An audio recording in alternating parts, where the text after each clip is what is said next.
Welcome to Still Talking Uncut. I'm your host, Big Easy, joined by the Grand Elder, Matt Lemasters. Hey, we're going old school with just two hosts tonight. Kind of like it. It's better this way. No Rigsby.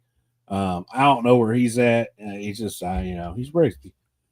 Uncle Joey, he had a selfie night or something. He's off taking selfies. I don't know. He had a trip, and his hands are sore from taking so many selfies, man. That dude's a selfie man. So, anyways, fuck them. We don't need them. Yeah, we better off without him, anyways. Sean will do nothing but backfeed, anyways. Anyways, Listen to his TV. Special guest tonight, man. One of the most knowledgeable men that I've met in this what we do. Mm-hmm. So if I got a question and he's definitely in my top three of who I'm going to ask if I need some technical information. So it's a pleasure to have you. Thanks for joining us. I was just on your show not too long ago. Yeah, my man Bad Santa from the Distilling 101 podcast. I run on that was Wednesday night. You run that Wednesday and Saturday. Yeah. Okay, Wednesdays and Saturdays. I was on the Wednesday one. I'll never Hump make day. a Saturday. Big easy. That's right. So, very great podcast. Tune in, and you got questions. You get deep depth answers. Directly to you. It said might get behind a little bit, but he'll catch up. He'll get I to definitely you, get behind a lot. It's sometimes the answer is a little more than you ask for, but I'd rather make sure they get every bit, And when you're answering something and you get off, you start telling about something that happened. It's just the way it goes, It always leads to some tangent that just goes out left field somewhere. That's what we enjoy. Yeah. Yes. Oh yeah, keep talking. Like I'm not going to steer you back. Ain't nothing better than a left turn. Most of the time, I forgot where we turned, so we are where we are, man. There is no going back. It's hard to go back. It's like, wait, where was I, man? Unless you're like, hey, we was talking about this 5 minutes ago. Like, oh, okay. That's why I really appreciate that chat. Well, I can't scroll past because that's my cue to where was I? Oh, yeah, there's the question. I'm here. That leads me back to reality. Yeah.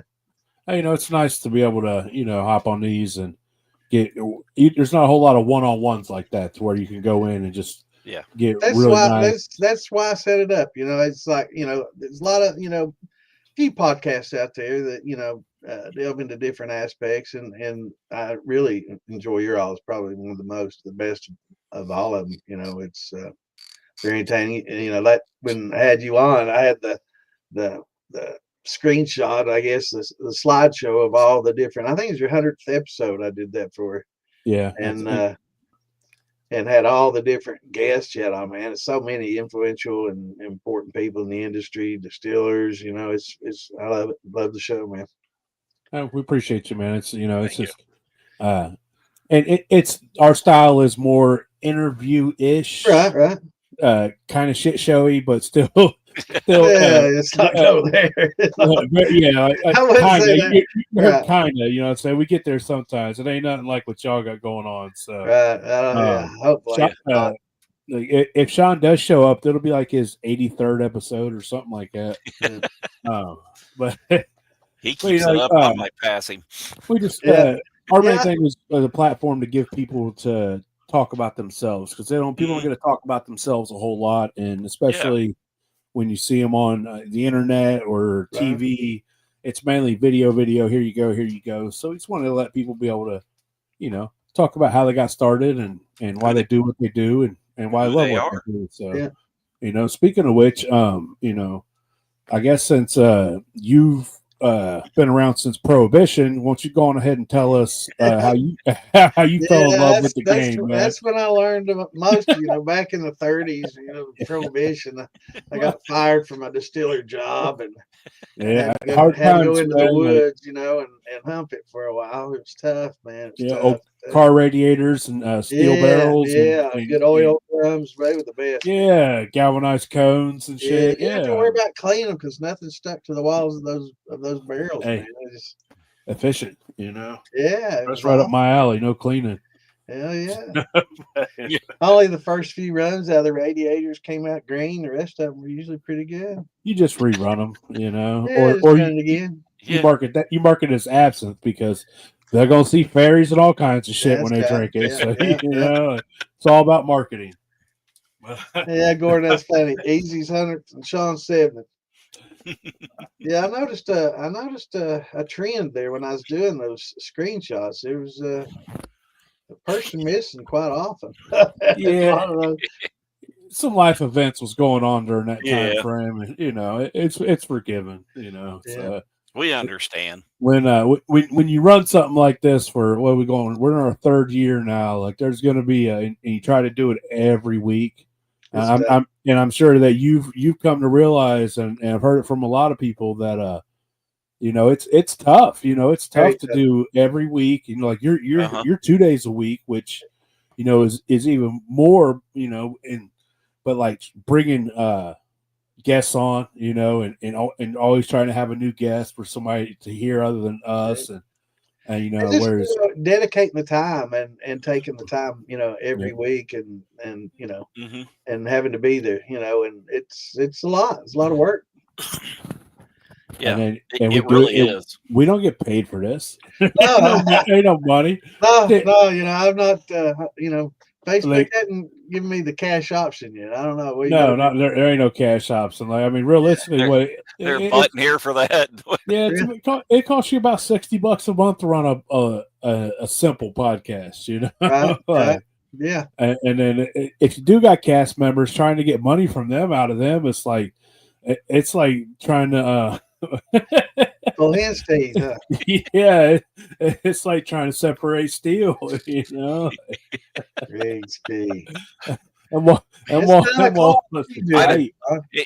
talking about Uncle Joey. What a piece of shit. Yeah. Anyways, all right, Santa, if you would tell us when you got started, when you fell in love with making your own alcohol, and really divulged into it, if you don't mind. All right. Well, I grew up in Eastern Kentucky, Pike County, which a lot of moonshine, traditionally came from that area. Pike County White Lightning. So it was kind of something that a lot of people did. It was just kind of another occupation. It was a dry county. Prohibition hadn't ended there yet, so I guess I kind of did get started during the Prohibition there because it was a dry place. But yeah, it was a lot of moonshining going on. Actually, in school, the chemistry teacher talked about this, distilling and talked about the hazards and things, and because they know that some of the people in that class would take that chemistry outside the class, but before that even happened, I was already had the pressure cooker out and was making a little shine out of the pressure cooker. Was this back when everybody had a 12 gauge hanging in the back window? Oh, yeah, high school parking lot. Yeah, you go to high school. Nice. I was driving to high school when I was 14, 15 on my motorcycle. It was just nobody cared. But started out with a pressure cooker and a little copper coil, and graduated from there to a keg steel, and then took the keg steel to college. And it's about a little after that I came up with the bypass thing, and with my thumper. I was always getting the blending smear. I called it blending. I didn't know that there was a technical term for it. Smearing. There's always a technical term. And, I had no idea at that time. God forbid that you just use your own term for something that's not a technical term. You're wrong. And then everybody's like, "Oh, but you called it a mash, even though you made it with fruit." And it's wash. Bro, who? I called it a mash, man. That's our hillbilly term. It's a catch-all term now. But I catch myself doing the same thing, and I have to try to change it because there's always those, But it's don't put too much detail into it. But I, picked up on the smearing thing, and and I figured out pretty soon what it was. That by that point in time, I'd had the high school chemistry and learned a lot about it, and then had the, of course, college chemistry, and so I was like, that's what's caused it, those fours and heads. So I bypassed it from going into the thumper. Of course, we always put tails in the thumpers, and it's like, how am I getting heads, out of my tails? And it's like, finally I figured it out. It's like, well, it's just bubbling through there, man. It's catching it all, and holding it and smearing it throughout the run. So you had your keg still at college with you? Huh? You said you Oh had your yeah, cake. yeah. Like, was you like in a frat house and y'all Yeah, making liquor on the Kappa weekend? Alpha. Yeah, Kappa Alpha. Oh, dude, that's legit. Yeah, Yeah. yeah. Me and some buddies from Pike County. They also went to school there. So yeah. We were running a keg still in college. Yeah, it was pretty cool. But yeah, I did the bypass and that worked out real well. And so but throughout the years, keg kind of got away, and life happens, and kids happen, and work and women happen, and things kind of take a sidetrack. So Things there's years change. there's years there that I went without doing anything, and there's quite a few years after my daughter was born that I didn't even drink. So but yeah, it's been a passion of mine though since I was a kid. I've always enjoyed doing it, and all my buddies, of course, they liked it, and Yeah, there was buddies always like it. yeah. Yeah. Except, when it scorches, you still drink it, Yeah. We've done that a few Yeah, times. even apple pie, man. Yep. Yep.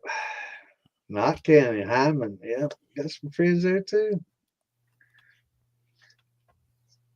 Yep. Got some good friends from there. So it went on. What made you get back into it? Like, did you see all this on the internet? Well, and- I'd never really totally got out of it. Yeah, I just, Well, yeah. there's years that went Sometimes you by. slow down. But yeah, after when the internet started, in news groups and stuff, I kind of found a few moonshine groups in the news groups and stuff, and would get in there and chat and stuff, and then the internet, got a little bigger and better, and news groups kind of fell to the wayside, and there was GeoCities and all the little sites they had, so that went from there, and then after that, of course, distiller.org, and then from there to Facebook. And when I first got on Facebook, they had this Mafia Wars thing. Everybody played Mafia Wars or Farmville and all that stuff. And so I decided to make a little mafia, of my buddies from back home, and they are all playing it too. And so we made the Moonshine Mafia, created that on Facebook, and did that, and started reading a little bit more on Facebook, about it. wasn't anything on Facebook at the time about it, and then started getting back into it, and then after I got divorced, I was like, it's I started drinking again, and so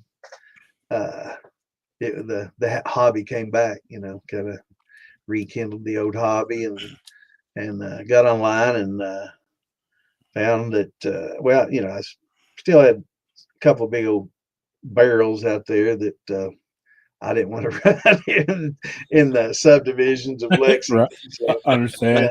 yeah. Or I'm saying, if you do some shit like that, you don't take pictures of yourself running that Right, shit, you know right, what I'm yeah. saying?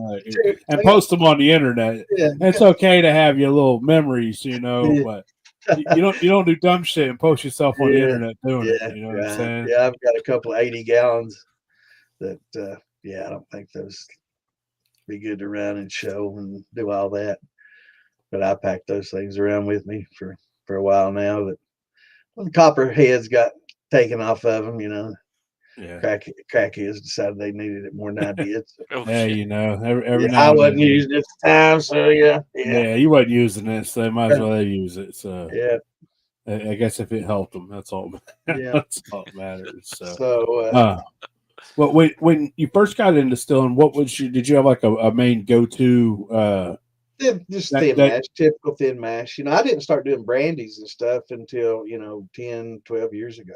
After I got the divorce and stuff, I got into making wine and doing brandies and stuff. Something I never really got into, and was interested, of course, in winemaking, and started getting into that. And I'm like, man, this learning how to make this That's wine. your base, man. Pretty good brandy, Mhm. Yeah, that's your base. Like, Yep. you see a lot of people, they'll get into wines, man, and they Mhm. like, I don't want to say they master it, but saying, if that's your base to anything is your mash. I'm calling it a mash.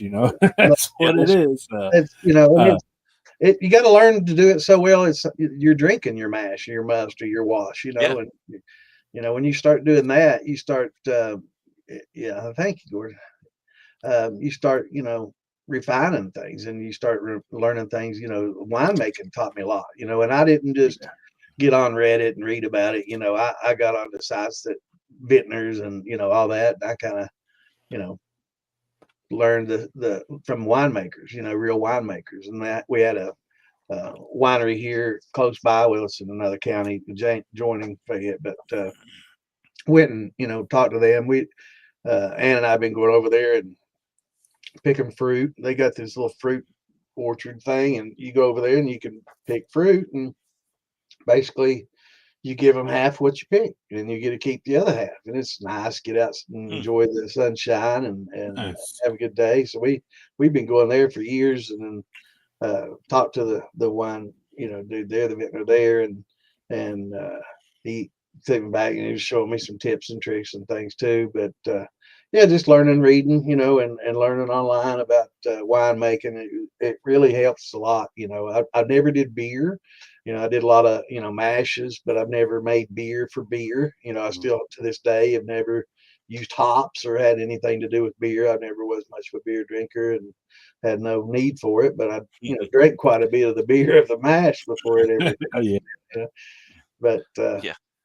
yeah, I did mostly a lot of thin mashes growing up. It's just the old sugar, corn, and yeast.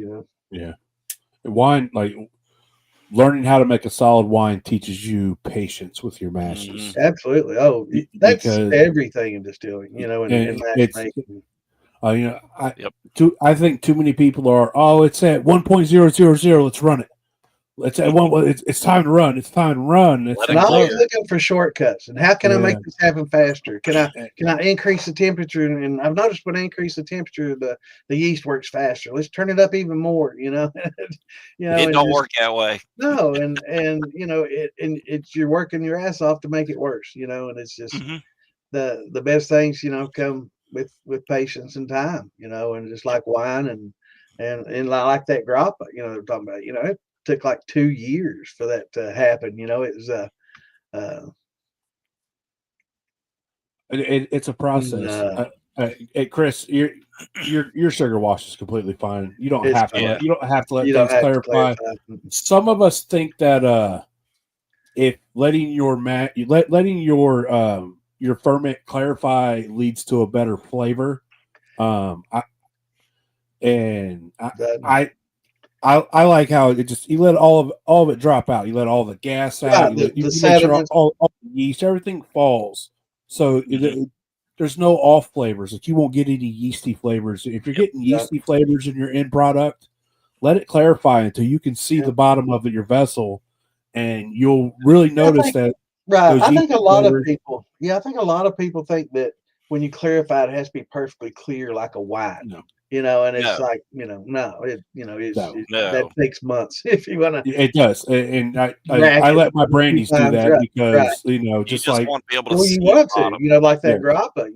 It aged. It was a legit wine. It was a year and 4 months old before it hit the still, and after that, it was probably in a jar for another 8-10 months or so, maybe a little more than that. So some people won't run their grains until they're completely degassed. There's no gas going out of them, and it won't be clear like wine, but it'll have a clearish, much clearer look to it. Right. Where it says some people at 1.00, you run it, give it a run. If you're new to it, I suggest you try it both ways. Like make 2 mashes, run one at 1.00, let one sit until it's good and clear and where you want, and you'll see like when they get more clear, it drops to 0.99, and so usually 0.99. I'm and ready to run. That's when it becomes technically a dry mash, and then you can tell in the run, if you did it at like 1.1 versus 0.99. You're going to get a little bit different in flavor, and it's neither's right or wrong or best or not. It's according to what you want and what you like, the residual sugars. Right. Everybody, always says, what's the best way and all this. And a lot of times there is no best way. There's lots of different ways, Your way. Your way that you like. Your way is like the best yeast, way. what yeast is best? Own it. The one you like. Just like Gordon with brandies, I open ferment. You know, I just throw a lid on there. It doesn't matter what it is. I'm just open fermenting, man. Where some people, they will not open ferment with fruit. It's got to be closed and sealed and sanitized. And for me, it depends. You know, if it's a brandy that I'm gonna let go and secondary ferment and let go for months, yeah, it's gonna have an airlock on it. But if it's if it's a grain, never. You know, if it's something, I'd never worry about that. I'll just throw a towel over it and be done with it, or a lid. Anything, a lid or a towel, whatever. Anything that's going to help lay the hold lid that. Help keep the fruit flies out and help keep some CO2, allow CO2 to kind of build up a little bit in there. But so the thing I found with fruit flies though is they don't drink much. Yeah, they don't. It'd be all right. Yeah. They take off. They take off pretty quick, Yeah.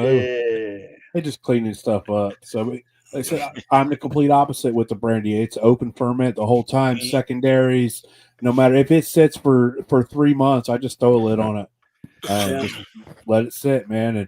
And sometimes it'll pick up a little infection. I just ran a peach that picked up a little infection because it sat, and it's phenomenal. You know, you never know. It'll be all right. Just do, try all the ways, man, and figure out what you like the best. Because there's, you can get technically, yes, it should be closed. It should be airlocked. It should be sanitized. Especially if it's going to be drank like a wine. But if you're making a brandy, it's a lot less critical. I never bottle it for a wine. Right. And see, I do. So, I have to treat it as if it's going to be something I drink as a wine. And if it doesn't turn out good, it hits the steel, it runs. Correct. So he's taking his brandies and he's pinching a little wine off the top, he's pinching a little wine off the top before he runs it. So he wants to make sure everything is closed and sanitized and there's no infections or anything like that, because he's keeping some of the wine, whereas I'll never keep any of the wine. It's just all goes in. But like you said, a lot of times I'll make it for a wine. I've got cases and cases of wine in there, and so I make it for a wine. And if it doesn't turn out well, it'll just go to the still. But a lot of people don't realize it. It's perfectly legal to make wine, and if you got mashes going or musts going, and you got a bunch of wine bottled up in there, it's kind of hard for them to say, "Well, we know you're going to distill that." Well, no, you don't. You don't. Look at all that wine stacked up there, bro. That's a barrel of wine right there, man. Leave me alone. Yeah, that's some plum wine right there. Yeah, I do like plum wine. That makes a pretty good wine. Oh, is this Slivovitz? What's the name for it? Slivovitch. Once you run it, it's a Slivovitch. Would you say son of a bitch? It'll make you say son of a bitch. Drink enough of it. It's kind of I think Poland and Ukrainian and that area, kind of Eastern Bloc areas, they make what's called a Slivovitch, and it's made with plum wine, distilled plum wine. You do it right, man. It's a really good, really fine, really smooth. That might be a good idea, Dan. And beer, don't forget the beer, Danny. I'm not a beer maker. I've not helped either. I've never a couple times, and I'm like, bro, I'm good on that, man. Like, nope, it's too much work. And so much work for a 6-pack, and it's like, bro, I will just go get me a 6er. Yeah. It's one of those things. Look, beer is one of those things. It's like, look, man, I can't make that better at home. I'm just going to go buy it. Right. Same way. And I'm a bourbon snob. I still, go out and get some of this. Well, like I don't have.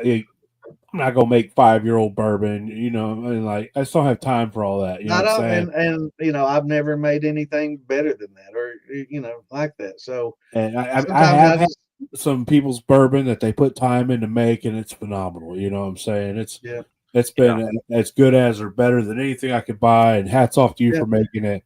Well, I don't have patience for that. Until the last few years, I've never had barrels, and I've never kept it, around and stuff. It's just something, shiners, they never, you don't keep evidence. You get rid of it. You don't keep barrels around, man. Like, you don't keep all that around. But now it's like losing money doing that.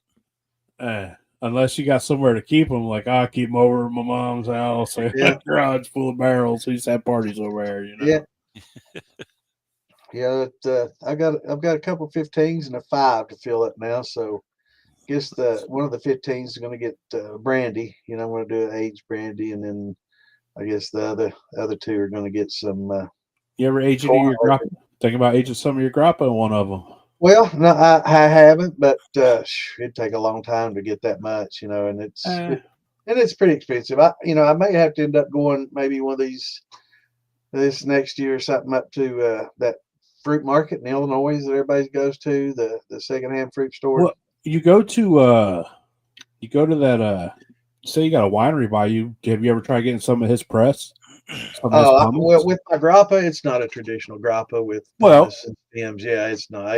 It's pure grape, man. It's I tried both. I did just the grape juice. I pressed it all out, did just the grape juice, and then did the pumice and stems and stuff. And basically, when you do it that way, it's a stem and skin flavored. It's a earthy motherfucker. Sugar shine. It's an earthy motherfucker. It's very, very bitter. The skins, when you're making wine, white wine especially, you want to remove the skins because it gives bitter notes to the wine. So after you use a pectic enzyme in a couple of days, boom, you're straining all your skins and seeds off, right? So you just and getting those off there because they will make it bitter. But with like a red wine, you leave those in because that's where the red wine gets all its color from the skin. Actually inside a red grape looks just like any other grape, so it gets all its color from the pigments in the skin. So you kind of have to leave that in there. But with the white wine, it's very bitter. And if you leave that in there, it would be bitter as fuck. And the pumice with the pumice and the stems that I made, it was the worst. It was pumice flavored sugar shine is basically what a traditional grappa is, and it's horrible. but it's bitter. I mean, and I guess I let it go a little bit too dry, and it was dry and bitter, and it was just horrible, and it got rerun. But the other that I aged and it turned out real well, and I think you tried on my second run of grappa. You learn a lot, you know what I'm saying? Like, yeah, the first time you do, and the pumice from the you learn a time. lot. Would you talk about a couple of years on working on something before you get it? Like, yeah, I get it. Like, yeah, and it took a lot of time. Yeah. Now is grappa one that just time will better it? Yeah, definitely. Okay. The wine, matures with age. There's a lot of chemical processes that are going on while it's aging. You got, acids and esters and combining, and making flavors and stuff. And there's a lot of processes going on, chemical process continuously going on, throughout, whether it's in a, cask or a jar or whatever, bottle even, it's still got, a lot going on. So, it matures, and it gets better and better as time goes, and then it definitely makes it better once you distill it. I found, and of course I ran that like it was a triple run. I ran it 3 times and did it like a cognac. I run it, and then I just pour it right back into the back set, run it again, pour it right back into the back set, and that I found that builds flavor so much more than running something, dumping your still, proofing it down with water, diluting all your flavors in half with water, putting it in the still, running that, getting the water off of it again, set it to the side, put more water on it, dilute it down even further, put it, and it just takes all the flavor and character away. So I found that putting it back into, the back set and running again, put it back in the back set and running again, I can get triple runs done and just, a few more hours than it take just to do a normal run. That takes about, when I do a triple run, it takes about 12, 14 hours. And you talk about proofing down your strip with your back set, like putting it right back well, in basically with the setup I've got, I can dump it right back into the still. So I'll run it and strip it down, run it all out, and open up a valve, put my little funnel on there, pour it all right back into the hot still. Yeah, while it's already rolling. Run it again. Yeah, while it's still hot, run it again, and turn off the fire. And then pour it back in again and run it a third time, you know. And that's the step I would have skipped. It would have just been going right back in while it was still rolling. Well, it doesn't. I actually, you know, I've tried that, but it doesn't want to go down the funnel when you got pressure coming out. So you got to kind of shut it off and you know, take the pressure off of it. Or it'll blow back. So it's about time to have us a drink. I thought I would break this out. This is some Easy Peach from 2020. No, that's some old jam peach. Yeah, summer jam. So while we're busting out bottles, well, I was just saying 93 on it. I have no idea. I do reuse lids, so I have no idea. Is that I might say easy. So this is from 2 or 3 years ago. I'm sure it's changed a lot since. It's 3 years. So this weekend, me and Bad Santa will be in Clinton, Arkansas at the Arkansas Music Festival. Yep. We'll be down there. You know, it's going to be a good time. It's going to be a lot warmer in here, so I'm looking forward to that. Clintonville, Arkansas. Moonshine and music. Get to take the doors off. I'm hoping Big Chuck will be there. I haven't heard from him. Yeah, I got to send him a message to make sure he's going to be there. I hope he's going to be there, and there's going to be several other people there. So if anybody's Wayne will be there for sure. Ozark will be out there. A lot of people from over on this end of the country is going out. So we'll all be there. I'm coming. If you need me to bring anything, let me know. That's not liquor because I ain't bringing you no liquor. Yeah, I'm not taking any contraband. Some corn or whatever. Some dextrose, whatever you need, man. Let me know. See about getting it for you. So Serbian is the plum brandy, huh? That's interesting. In some countries, they call it Slovovic. And let me see if I can actually figure out how that's spelled. I'll have to use my Google to help with that one. SCHLIV. Is it? Yeah, I think it's SCHLIVOTIZ or some shit like that. CS or spell it. Shit, I can't even say it. I'm just hoping AI can figure out what I just typed. Silvovitz is a fruit spirit or fruit brandy made from damson plums. So I guess that's a certain variety over there. But it's Slivovitz, S-L-I-V-O-V-I-T-C. That wasn't even close. I was kind of close. That sounded good to me. Slivovitz, S-L-I-V-O-V-I-T-Z. Slivovitz, awesome. for those that want to read about it.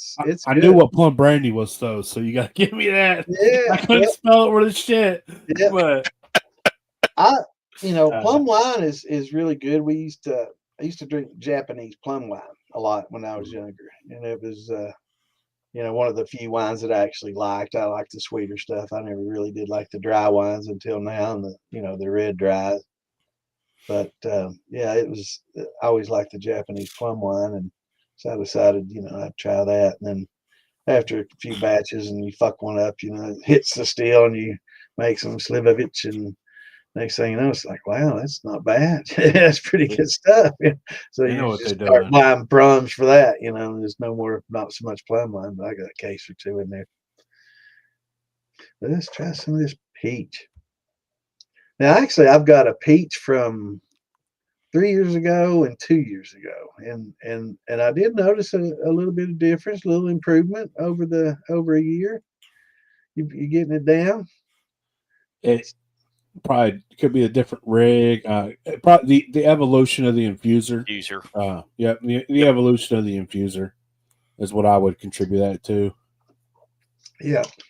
Instead of cutting your heat and popping the thumper open and dumping, or just priming it heavy in the beginning, letting it run. Just the evolution of the infusers really changed. Yeah. Actually, I'm gonna make a couple of copper ones.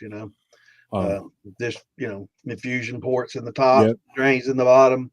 I won't be able to watch it though, man. It's I like looking at my sight glasses and watching the liquor dance on the copper mesh, and I like watching it, splash around in those infusion jars. But I'm gonna try to do the copper thing so I don't have to, get the grill gloves out and start doing it real fast, so I don't, So don't lose a lot, and so I won't have to worry about bypassing it. I guess I'll probably still run a bypass on it. Are you talking about the you talking about using thumper jars? Well, instead of jars, I'm just going to make a copper vessel, about a half Okay. gallon copper vessel with an infusion port on top and a drain on the bottom, just put your little just sight glass so you Sight can see glass where in it's it. at. Yeah, I might put a little sight glass in it or something. Something, so I can or if not, you're just guessing. just watch the level and see how deep, Yeah. right? But I mean, you're changing it so often, so it does not going to get a chance to fill up or right. have that issue. So you're changing it out every Put your little quart. dump port on top. Do you change yours at about every quart or so? As far as what do you mean? Like The infusion flavorings and stuff about every quart. So when I'm dumping, like I don't use the jars or small things. It's just one big thumper. Right. So I dump in a big thumper, and every time I put a new jar down, I dump flavor into my thumper. Right. When a new jar's going down, I'm making a small dump each jar, and then like about a quarter of the way through the run, I'll go on ahead and I'll empty the thumper and get all that water left over, reflux, and just shit that I don't want diluting my new flavor. I'll drain it out, and then pretty much start again with every jar. And what I've got going on mine is I've got an inline infuser. So basically, mine's going through the piping into like a U with a trap in the bottom of it, and then comes back up and then goes over to the condenser. And in that trap in the U is where I put my drain. And I just retort that back into the still. I've got the little opening on the still that I was using to pour the, back into. So I just retort that flavor back into the still that I'm using to infuse with. And that way I'm just keep building and adding flavors, into the mash. And that helps, it seems to better just dumping it. I thought, instead of just pouring it down the sink, why not retort that back into the still and build flavors as you go. So that's what I'm going to do with these, with the copper ones as well. I'm just going to build little drains in the bottom of them and just, open them up and retort it right back into the steel and then refill them up. And that way I don't lose flavor. I mean, that's what we're chasing. Just trying to put. I'll tell you something I'm stoked about is at the Moonshine and Music Festival this weekend. Guess what? They got pumpkin chunking. Have you heard about that? So I used to watch the show on Discovery. Yeah, I love that shit. History or something. Yeah, those big air cannons and the trebuchets and all. I love it, man. People come from all over in the big competition. And, man, some of those air cannons send that shit to another area code, man. I'm looking forward to have some of those up in space, kind of floating around, orbiting the Earth. Some of those, I don't know if they ever came down. But yeah, it's amazing how far they can shoot those things or trebuchet. I like the trebuchets really because they break a lot and fall apart. It's just a feat of engineering trying to right. It is. I used to watch the show. They would build them big giant, roll them in. And the wood structures on the first pumpkin are just crumbling. I love it. Yeah, it's hilarious. And it took them months and months to do that, only to watch it fall apart like House of Cards on the first shot. But yeah, I'm stoked about watching that and checking that out.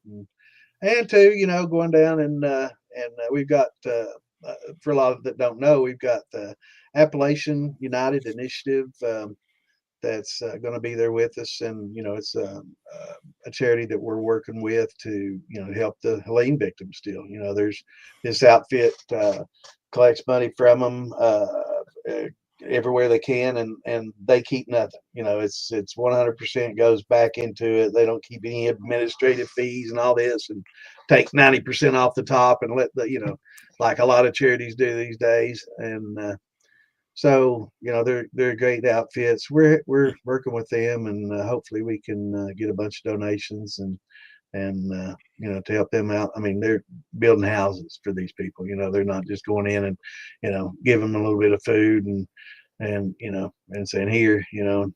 They're actually building foundations and building houses. So all the money goes to the workers and materials. 100%. So that's awesome. Wow. So if everybody can come on out and donate. And I think we've got this Project U-Haul going on, so that's going to be, fun too. And collecting. So what, they got a U-Haul out there that. Well, no, we've got a bunch of different people volunteering and in different places, and just fill up U-Hauls, with toys. Are they going to have one out in Arkansas to Yeah, fill I up? think yeah, we're gonna have one there, and anybody wants to bring toys for the for that. But it's not just there. We've got a lot of other volunteers and a lot of other places. If you want to volunteer, it's definitely not too late. Get a hold of Damon and let him know, and let's start filling up some U-Hauls with some toys for the tots in the hard hit areas. Because I know last year when we went, it was very rewarding. I got to play Santa and hand out toys to a lot of these kids, man, and a lot of these people it was they were still living in tents, and the tents that we took them from Arkansas. We last year when we went to Clinton, Arkansas, we collected quite a bit, and then Michael and Dragon Lady's wife, that was the truck driver that was going to help us move everything. He really wasn't happy with the truck wasn't filled up, so he pulled about $5,000 out of his pocket, and we went to Walmart and went Walmart crazy and bought a bunch of tents and Coleman coolers and heaters and camp stoves and things like that, and with what that and what all the people from Arkansas donated, which was awesome, and so we took quite a bit to them, and then I guess it's probably 3-4 months later, we go for the Christmas thing. A lot of those people were still living in the tents using the heaters and stuff that we brought, and sent them. So it's just, it was crazy. And, seeing the kids come in there dirty, kind of, they didn't have showers yet, they didn't have running water yet. And I guess FEMA had already pulled out, and pretty much they pull out literally fast. wash their hands of it, and, they're in for show and then they're gone. Not only they're just for show, they were preventing a lot of people that were trying to bring stuff in and help from coming in. You'd have a truck full of stuff loaded up to bring in, and they're like, "Oh, we're not allowing anybody in the area. We've got a lot of stealing." And they're like, "Did you see what I got in the back of the truck? Back there, So I'm here to make a swap for something valuable. Bring stuff in. We're not taking it out." So I'm just gonna load somebody's shit on my way out because I took the time for this. Yeah, it's crazy, but we're good, man. It's always like ain't no community like this community that gets together, man. When stuff needs to happen. Like I said, we'll maybe we'll at the festivals we go to, maybe we'll see about setting up the U-Hauls, like Florida Bottle would be a good place to set up at. Yeah, absolutely. Everybody throw toys up in it while they show up, or even if somebody who sells toys or whatever, they could show up and let people buy them and donate them right there and make it simple on everybody. Like that's always an option also. And hopefully Melissa takes a turn and goes a different direction. Hell, who knows? We may be helping the hurricane victims next. Because Cat 5 is looking bad for Jamaica. It's sitting right there too. Like, man, it's going slow, man. I was watching it on the news earlier, man. It's like going like 3 miles an hour. So right, it is so 40 inches of rain an hour. It's stuck right in between Cuba and South America, man. It can't go nowhere. It's just hanging. Yeah, it's gonna be bad. 170 plus winds, constant gusts, 120 plus. It's bad, man. Cat 5. Damn. What's going on, Scott? Hey, Jason. I haven't been paying attention to the comments. Not a whole lot of comments. Yeah. Everybody we're all sitting here just shooting the shit. Yeah. Having a good time. Just like we always do. It's gonna be a lot of fun this weekend, though. Yeah, I look forward to drive out there. It's beautiful scenery, and Matt. Last time we went out there, Matt slept the whole way, snored. That's the way Damon, thank God, is going, because I wasn't this way when I was younger. Of course, anytime I've ridden in the car, I always just fell asleep. I couldn't be a passenger and stay awake, but I could drive, and I've driven like 24, 26, 8 hours straight from Kentucky to Key West, 28 hours straight, with a boat, no problem. But, nowadays, man, it's like Oh no, you get older. Getting that passenger seat, it's over. I can't. Well, I got sleep apnea. For those that haven't camped around me, probably don't understand or know. But I tend to snore a little bit, and I have a little trouble breathing sometimes, and I guess it's bringing on some narcolepsy. Where I'll just fall asleep out of the blue. I'll be just sitting getting there older, doing man. It's something. just nap time. Next You get thing you older, know, it's I'm nap time. gone, man. It's just I'm out. And it happens at the wheel. It's like I've caught myself. Driving to Old Fort. When we did the Santa thing. I about fell asleep there. And it's like wow. It's bad. So I can't drive 2-3 hours any more than that.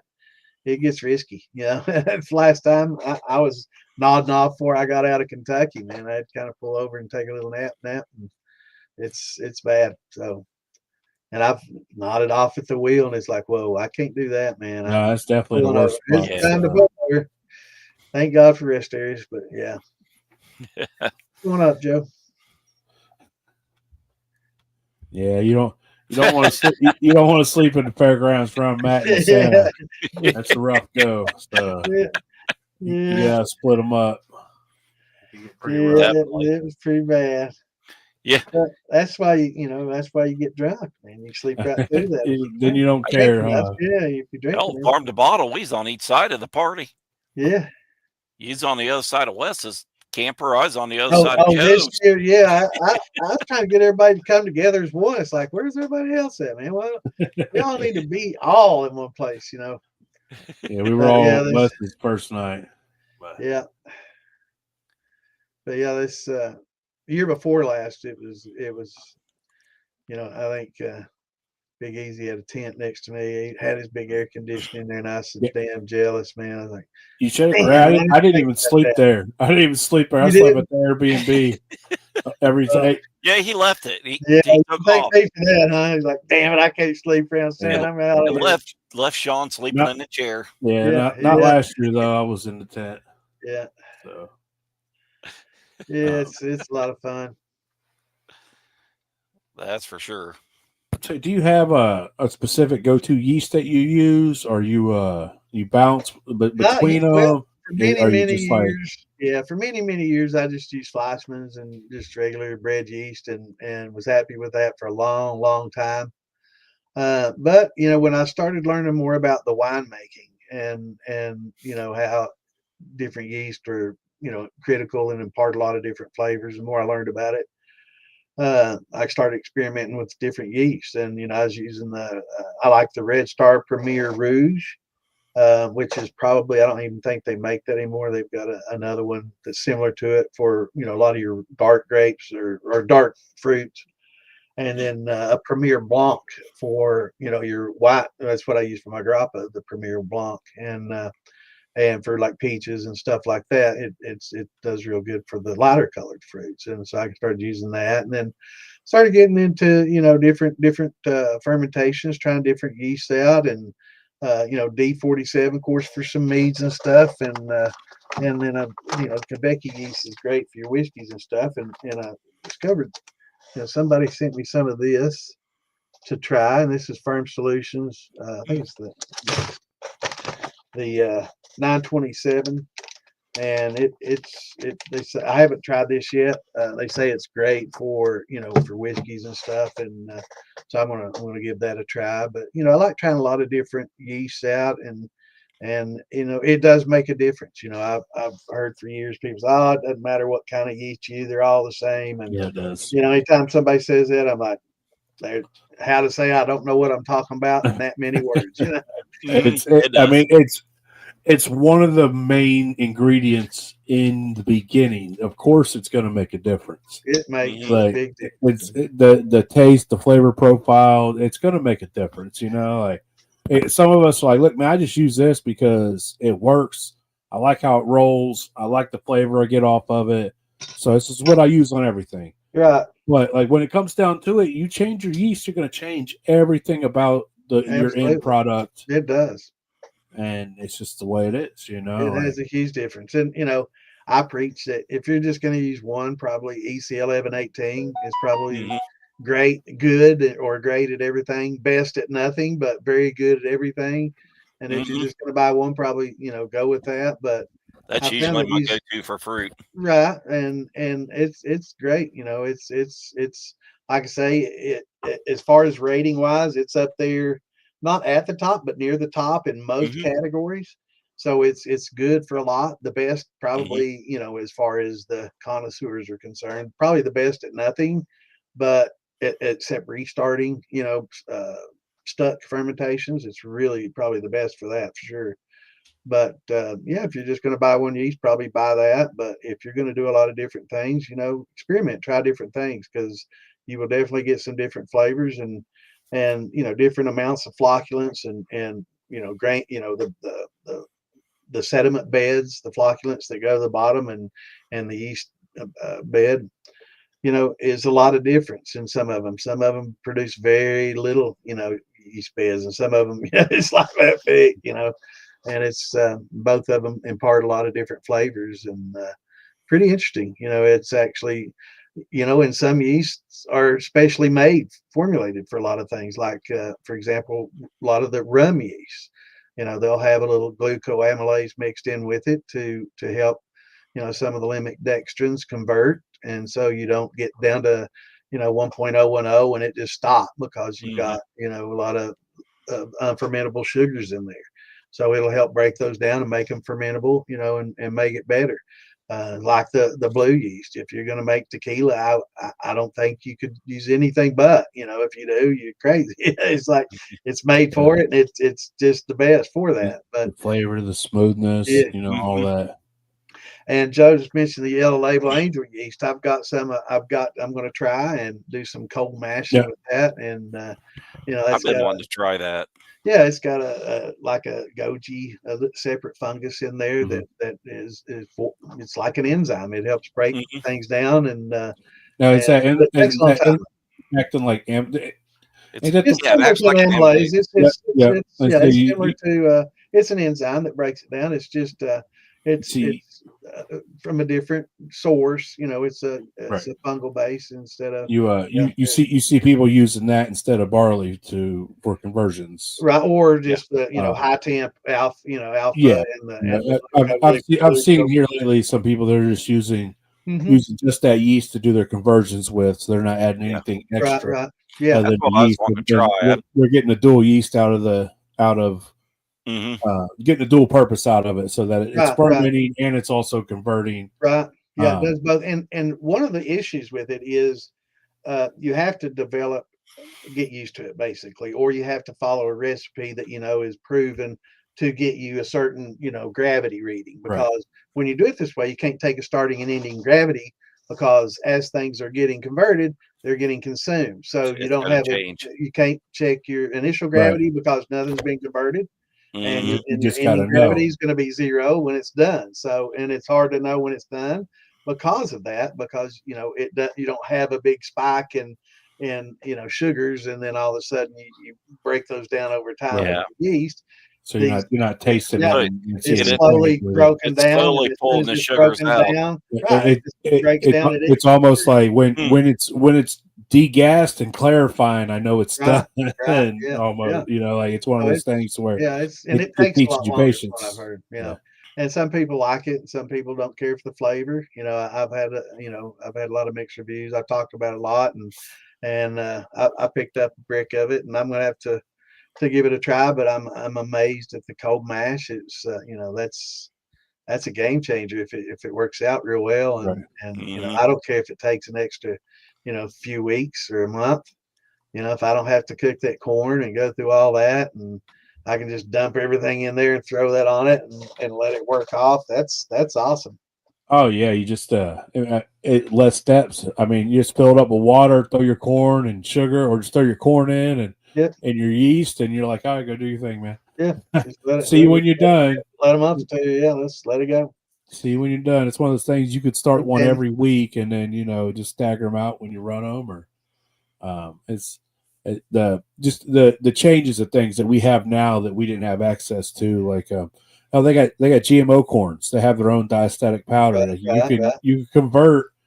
It starches with its own corn. Like I understand it's GMO, you know, it's a man-made strain, but it's crazy to think that they're coming out with like you don't need enzymes, you don't need barley, you don't need yellow yeast, you just need this corn to, and that's all you need because you know you could use it to convert itself and then let it pick up wild yeast and like this corn can make liquor by itself with nothing else. I've not read about that yet. I'll have to. It is. Send me a link to that. I definitely will read on that. But Joe said he's used it a few times. I'd like to get his opinion. He makes good liquor. Some fella out in Idaho, I believe, was telling me about it, and I'm like, you know, I really don't no need for no GMO corn. I did go and look up on it, and yeah, they've made corn that has its own power, and you can legit just without take this malting. corn. Yeah, somehow they bred it to release the natural alpha and beta amylase that's in it. That's you know, without having to malt it.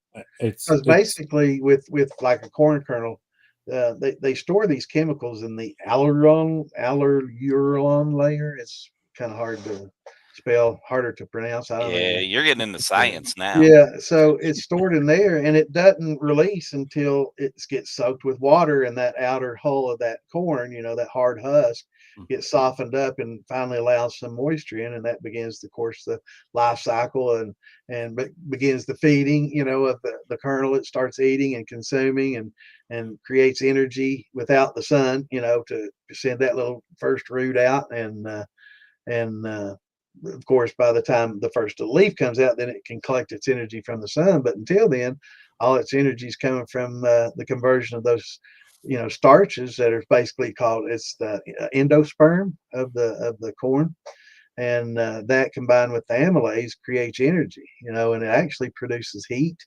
and ATP. So it's pretty interesting.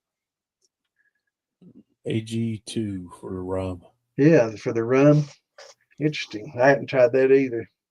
But what's your thoughts on the flavor, Joe? I've had mixed bags. Some people loved it, thought it was great, and some people that weren't so impressed with it. So I'm not sure if it's just something else that might have happened that stressed the yeast that caused some off flavors versus, if you do it right, maybe it comes out better. I don't know. So we're definitely going to find out. But yeah, all corn's GMO technically. But now they've got a new term. Instead of genetically modified organism, they've got a new term. Trying to think of what it's called. It's and like they're like really, really changing it now. Right. It's if you go into a laboratory and you change the DNA structure.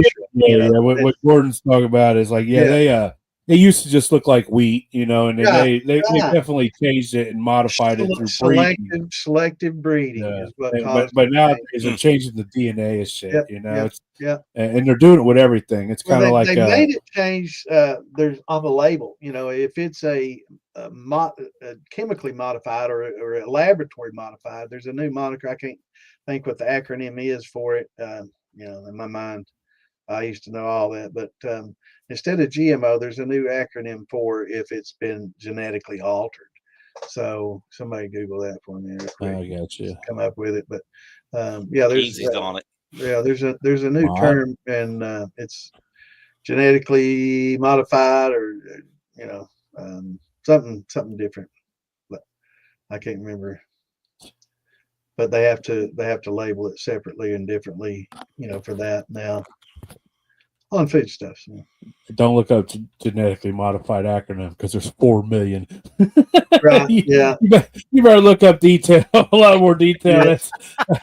I don't even. I'm closing that page. I'm not even going down that rabbit hole. Yeah, give you headaches reading that stuff.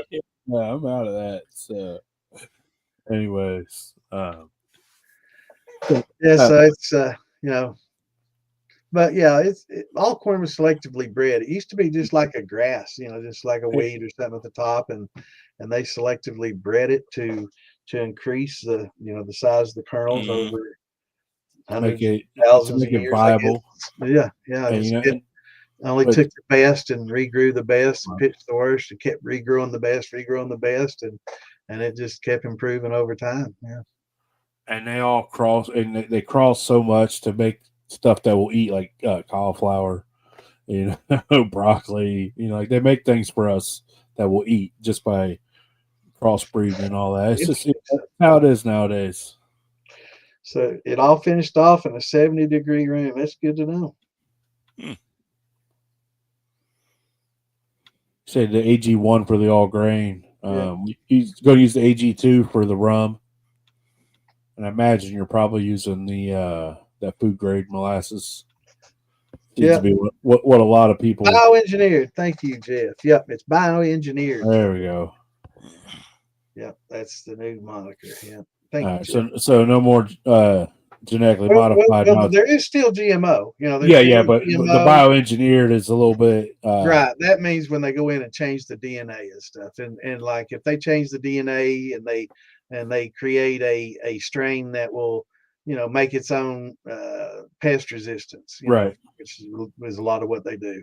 You know, that would be considered now a bioengineered instead of a GMO because it was kind of, you know, a catch-all. You know, GMO was just a catch-all for everything, and it was getting a bad rep when it really didn't deserve it because it really wasn't technically bioengineered like some of the, you know, right. The GMOs are more like, you know, taking two plants and growing them together, like strains of marijuana. You know, that's selectively bred and crossbred for a, you know, for an end result, and that would be considered a GMO. There he is. What's up, bro? What's going on? Yeah, you know, we appreciate everybody coming on tonight. Just coming up here on the end. So Santa, you know, we've had everybody on here for an hour. We just yeah. I am here for you guys. Hey, where's Uncle Joey? Taking selfies. Yeah. Yeah. He's good at that. Yeah, he's a selfie feller. So yeah, well, he made it so the next, you know, that time I do a collage, you know, he might make the cut on some of it. That ain't making the cut. Yeah, a lot of those I had to kind of fast forward it to the end so I could catch Sean in them, you know, because he wasn't in a lot of the just like now beginnings of them. I noticed he was missing from the very beginning. I don't know. He gonna give us the same amount of time he giving that new tender lady, about 2 minutes, man. Yeah. 2 minutes. Yeah. A minute and a half to get your boots off. Yeah. No, it took you 2 minutes to get his boots off. He finished there.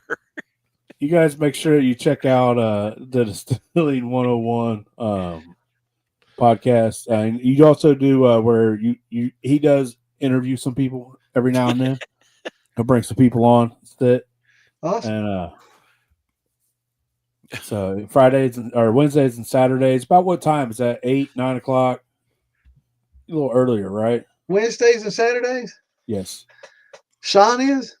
No, you. I thought you were talking about Sean. No, we don't give a shit about Sean. Right. I'm late. Right. Yeah. Wednesdays and Saturdays at 8 Eastern. Yeah. I was gonna say, damn, you're gonna be worse than Roger stepping on my toes. Yeah. I know on so tomorrow night, Tuesday night is the Murder and Moonshine. They have their podcast.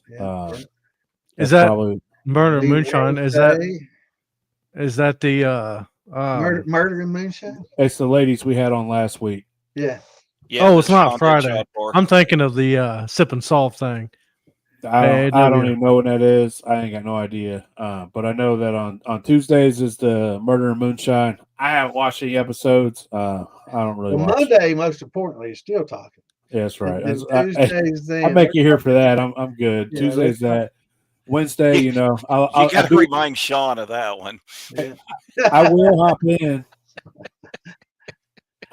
in. And you know, talk with Santa on his podcast. I do like sitting in there and just shooting shit. And yeah, I ask questions I don't need answers to, but I just like a lot of good info there. Just like to talk, you know, and just let other people. It's engaging. Yeah, I got a few people that ask questions just so we can engage, you know. And I don't know if y'all have met Clint Torres. not clitoris, but Clint Taurus. I like Clint. I saw it the other day, man. It's like just like I've seen that for I don't know how many times. It's got to be a play. Like there ain't no way it's real. I just woke up. No, it's really thing, and my contacts were kind of, and I'm like, who's this? Oh, his dad's a fucking legend. Yeah, he is. I was just thinking he's very knowledgeable too. Yeah, he's a very knowledgeable guy. Actually, at a distiller, worked at a distillery for years. So he helps out a lot. He helps when I get behind. He helps in the chat and going to probably bring him on, not as a co-host, but as a guest a few times, and also maybe to help fill in when I'm not able to be there, and that way people can count on the show being being there. You're doing it by yourself, we all can't take off for selfie hour or any other reason. You say it's definitely nice sometimes. Like, look, man, I can't make it. Y'all got it. Do you think? Yeah, it's nice, man. If you have somebody. I'm just gonna throw it out. I'm just gonna throw it out there, easy. It's not even Thanksgiving yet. Why the fuck you wearing that shirt? Hey, thank you. Speaking of my shirts, I had to wear my. I'm ready for Christmas, man. One of my favorite T-shirts. Before the bird. Did you notice that earlier? Oh, I did. I did. My shirt selection with doors on it is very limited right now because I blow them all off in the summer, and so in the winter I collect shirts with sleeves on them, and I wear them all winter. Come springtime, they all get chopped, and so by in the fall, my only shirts I have left are like Christmas shirts and shit. So you collect the shirts and Philbilly collects the hats, huh? That's right. Likely excuse. Christmas wish. Some Christmas kitty. He's got hair. You think it'd be the other way around. You think he'd be the hat man, he'd be the shirt man. I don't know. You think? Yeah. You think? So I'm definitely we're about wrapping her up, Frank. So have another shot of this peach. But, speaking of peach, how was that? That turned out okay?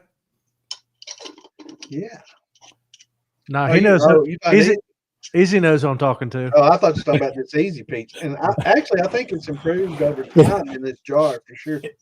If you had to guess, what do you think? What do you think has happened? Nothing. You got damn right. Stuck fermentation. Right. Or just I already know fermentation, baby. Yeah, it's stuck. That fermentation stuck as fuck. Yeah, it's stuck in the freezer. We haven't made it out yet, huh? All right, we appreciate y'all joining us, man.